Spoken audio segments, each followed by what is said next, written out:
Tony, I Hi, want to Dale. start with something. Great to have you here, Thank and you. I know that you're probably aware of it.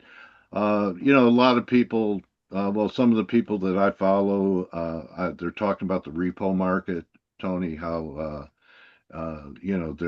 it's kind of like tapped, some of the lowest levels of dollars there for banks to go to in the repo market. Do you see anything happening there that's concerning, liquidity wise or financial conditions wise in the repo market? Mhm. Yeah, I wouldn't say I'm overly concerned in the near term. I think it's a temporary thing. Tech, I think it's go ahead.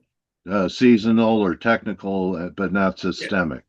It's August. I don't see it as something that's systemic or Yeah. long term. I think it's as something that once September comes around, we'll see more action there, and I'm not particularly worried about it.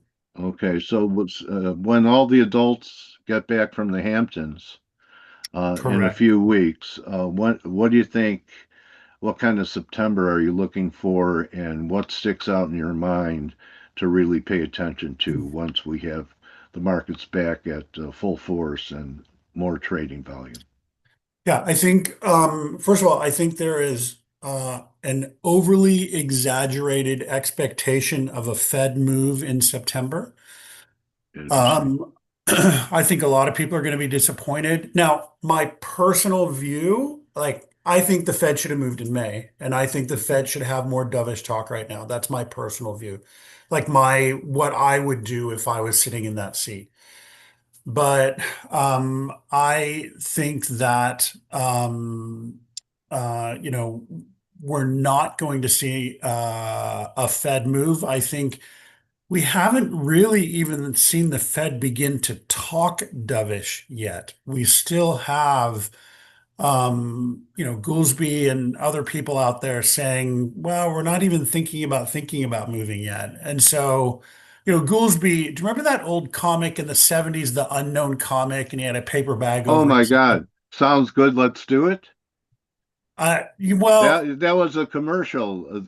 Oh well, that it was from the Gong Show, the unknown yeah, comic. whenever I hear Goolsby talk, like I'm not really that old, but I vaguely remember it. But he kind of reminds me of that guy. Like he'll say whatever is whatever's kind of convenient, but I feel like there's always like a but tis after whatever he says. And so I think we have some people on the Fed who are pretty unserious. I don't see Goolsby as a serious Fed chair or Fed governor. I think there are other people who I don't think are. We just had an unserious Fed governor step off, and I'm glad we are seeing her step off. So, I think there's a lot to, and I don't mean this as a defensive kind of in defense of Trump, but there's a presumption that the people sitting on the Fed right now are these very serious thinkers, and as long as we have people like Goolsby on the Fed, I just don't think we have serious thinkers there. I think we have political appointees and people who are there for expediency and kind of political ends. Well, So isn't that exactly the type of candidate the president is looking for? yeah, yes, and I guess what Well, I'm saying is there's nothing different, right? yeah, The yeah. guys who are there are political operators. And so the people coming on are going to be political operators. So that I don't see anything different. Miran, he's not a stupid guy, but he's a political operator. And so that's just the nature of the Fed. The Fed has never been independent, I don't believe. It's always been a politically motivated appointment. And, this is where we've always been, but for some reason it's only now seen as a political appointment. So I think that tug of war at the Fed level is going to result in disappointment for Doves in September. Again, I wish the Fed would, if not cut, I wish they would be more dovish in their tone.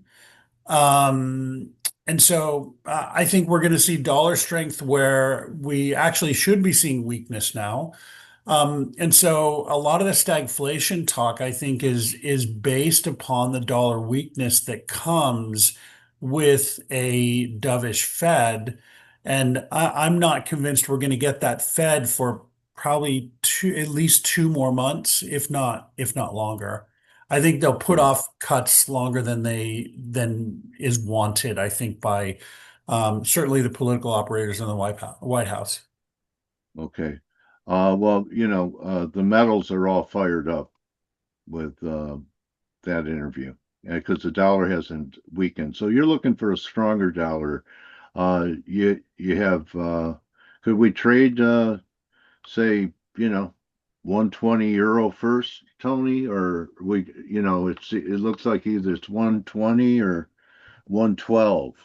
Um, Yeah, I think we're looking at a dollar closer to 112 by September or so. So wow. I think we're looking at a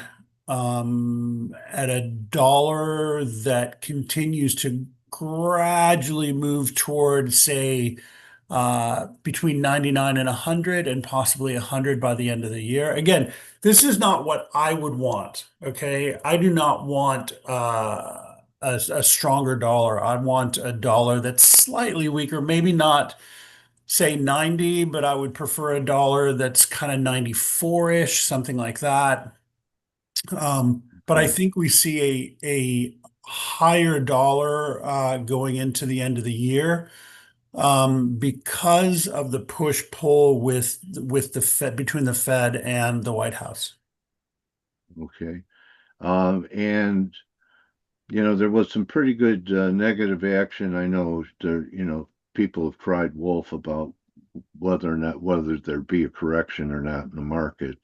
So do you think that with a stronger dollar that we're going to see the market, will part of that be risk off? Yeah, well, we've seen, I mean, if you look at, say, XLK technology ETF, and we've seen that come off highs from July, and we'll continue to see that at least through this month. So the parts of the valuations that have been the most stretched, of course, you have the Mag 7, but we've seen a number of technology companies really come off of the extreme valuations. And I think what's being realized in tech is the investment that these guys are making, meaning the Mag 7 or whatever they're called now, um, their investments in data centers and quote unquote Yeah, AI are between 15 and 20 times their current year revenues in their AI businesses. So, they've been making these announcements about data centers and hardware investment for their products. And yeah, will AI revenues grow? Absolutely, they will. But are they going to grow at the rate necessary to justify those investments at the pace that they're going? Well, how long does a Blackwell chip, last? Is it a 2 or 3 or 5 year lifespan, right? So yeah. are they going to be able to make that back on that, say, Blackwell chip investment over 2 years or over 5 years or over 10 years? I just don't know how long they're planning on that return on those hardware investments. So, of course, AI centers are more than hardware investments. We know that, but the most expensive part of it is these chips that are pretty that don't have a say 5 to 10 year lifespan. Okay, so I'm looking at the semiconductors, and they've been diverging since early in 2024. Yeah, I mean it's a You have a problem. lot of it's in a lot of averages. It looks like that. Even Bitcoin weekly looks like that. A lot of things that are making new highs have the momentum's not confirming. Um, Yeah, and could as someone in your chat just said, Palantir, if you look at Palantir this week, Yeah, they've same thing. really stumbled. Yeah.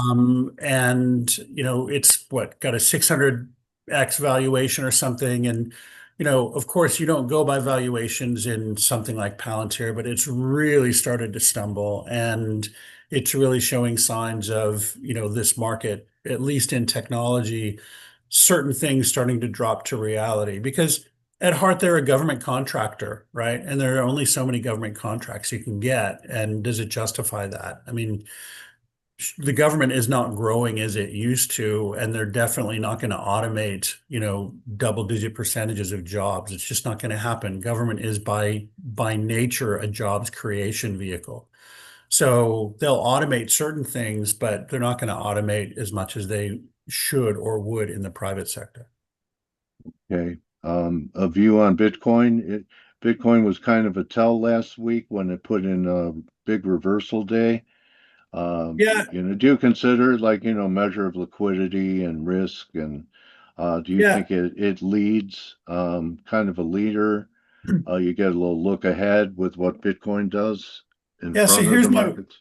here's my worry about Bitcoin.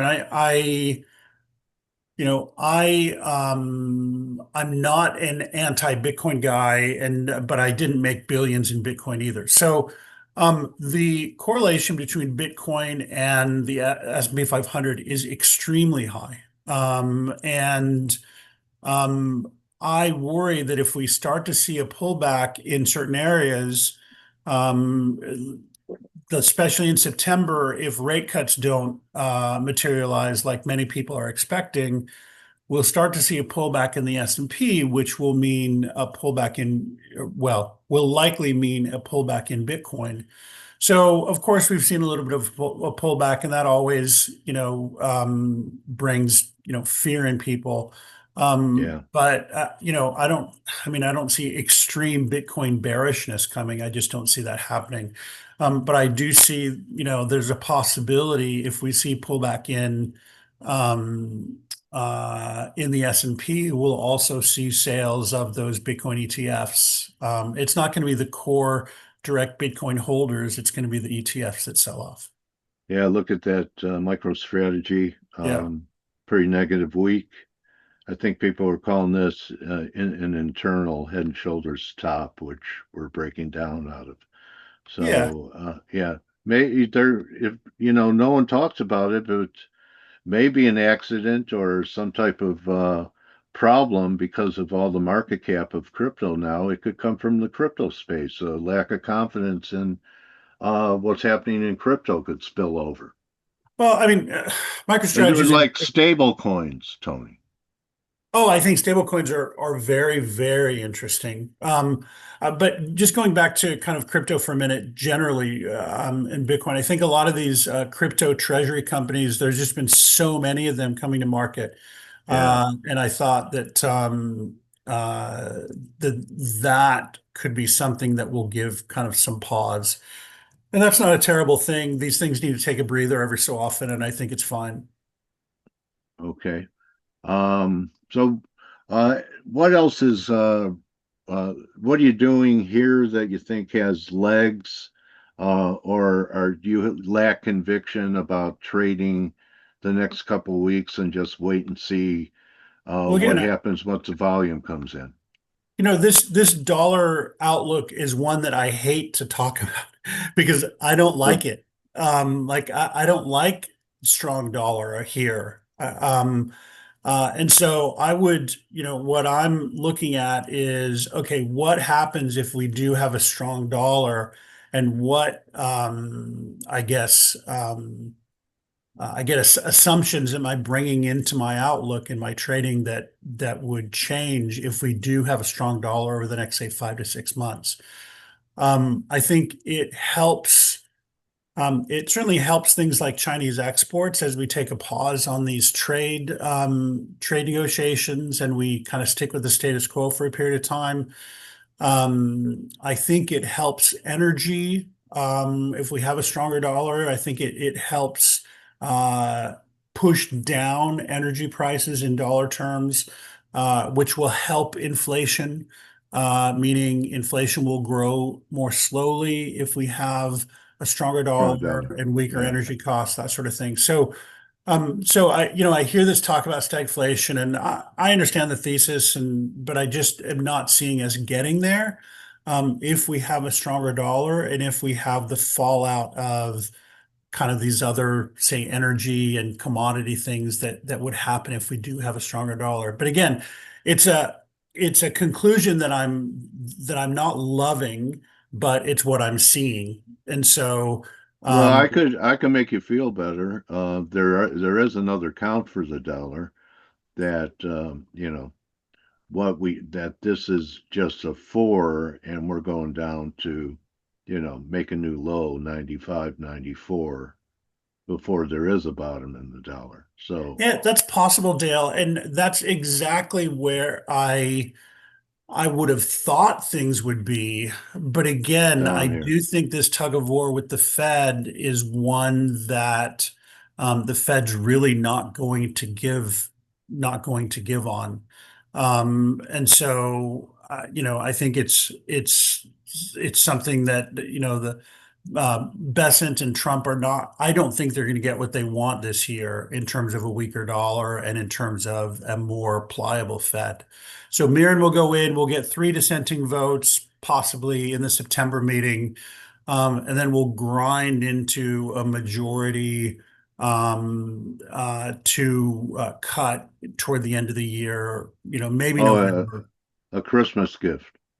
Maybe a Christmas gift, something like Okay. that. But, and the other part of that is this, there's this gossip about this kind of fiscal that is going to happen because of the tariffs. So there's going to be a check, checks going out to people by the end of the year. So if we have fiscal spending, that takes up more dollars and that could add to dollar strength as well. So again, I'm not at all saying we're looking at a 105 or $110. I'm not going there at all. It's just gradually pushing higher, very gradually. And definitely not moving in the weakness place that I had really thought we would go and hoped, to be honest, we would go to like a 94, 95. Okay. Well, I think we could. Need to take out this low, Tony. Take out Yep. 97.10, and we're going. Yep. So, Yeah, and I can see that. I mean, I guess I'm not really necessarily, uh, convicted in either direction. That's kind of where I am. yeah. 3 months ago, I was like, man, we're headed to a $92. But again, this Fed discussion has really pushed into we're not really headed there, and it's going to be 26 by the time we get there. Okay. You spoke about energy. Have you noticed how cheap nat gas has gotten over the last month or so? I mean, it's really been under a lot of pressure. And the narrative behind it is that for all these data centers for AI and the shortage of electricity, that before we go to more modern nuclear energy, that nat gas is the bridge between those two. Yeah. Could there be an opportunity setting up in that gas here? It's possible, Dale, but I'll be honest. I don't. So my company, Complete Intelligence, is an AI company. I understand a lot of the mechanics around what these data center announcements are happening, and I don't see these data center investments happening at the pace that Okay, that they're saying. So they're saying they're going to invest, I don't know, $600 billion within the next 6 months or something like that. I just don't see that happening for a lot of reasons, but I think it's been very bullish for their stock to make these outsized announcements. But I just don't think it's possible for them to build out at that pace. And I also think that the slower pace, say providing the chipsets and other things that they need, is just one that, it just can't keep up with the pace of investment that they want to make. okay. So I want to show everyone your website here, Tony. Um, Thanks, Dale. Yeah. yeah, trade with confidence, audit your Yep. data. What do you want to point out here? Yeah, look, besides we this being, started this product about 6 months ago called CA Markets Alpha, which is daily interval forecasts. We deliver them to customers every weekend. And so it's a 20 interval forecast. We deliver it to you every Saturday morning, and anything that's tradable we'll include in there. You tell us the list you want, and we will provide it for you. It's new every Saturday. So we have our basic $10 a month on CA Markets, which is monthly interval, but CA Markets Alpha is daily interval. And that's really where we're seeing a lot of interest from our customers, and that's our fastest growing product right now. So if you're interested in that, follow me on X, contact me through the website, and we'll make sure you get set up. okay, yeah, it looks really interesting. And for $10, they get No, no, no. what? $10 is monthly interval. Oh, yeah, It's about $10 a month per ticker on this, something I like that. see. Okay. And Tony is well spoken, and as you can tell, he's got the demeanor for being in the markets. He's not really hypey about anything. It's real deliberate. And check Tony out. I always learn some things from him, and he calms me down with my with my you know my impulsive narratives that I have at times. So Thank you, Dale. really appreciate you coming here and edifying the community, Tony. And I think you might have one more reprieve with a weaker dollar, but then I think you might be miserable up to 102. Yeah, that's possible. It's very Yeah, possible. but I kind of agree with you. The milkshake guys that are looking for 110, 120, I'm not so sure. I think Not this year, I don't see. yeah. So Tony Nash, everyone, and his handle on X is at Tony Nash Nerd. Don't forget the nerd part, That's or you me. won't find him. So everyone should be as nerdy as you, Tony. Thanks, Dale. All right, buddy. Have a great day. Thank you. All right, so that's a Okay. wrap, everyone, and you could join the team on the Morning Edge in about 18 minutes. Remember, don't just count your pips, count your blessings. Um, hope you enjoyed Tony and our session. You're very welcome, everyone. Have a great day. All right. Adios, everyone. See you tomorrow. This is hump day. We're almost there. Adios. Hey traders, this is Blake Morrow with ForexAnalytix. Thanks for stopping by our YouTube channel. Don't forget to like these videos, share them, and subscribe to our channel so you don't miss any of the content that we provide here for free. Thanks for stopping by. I'll see you in the next video.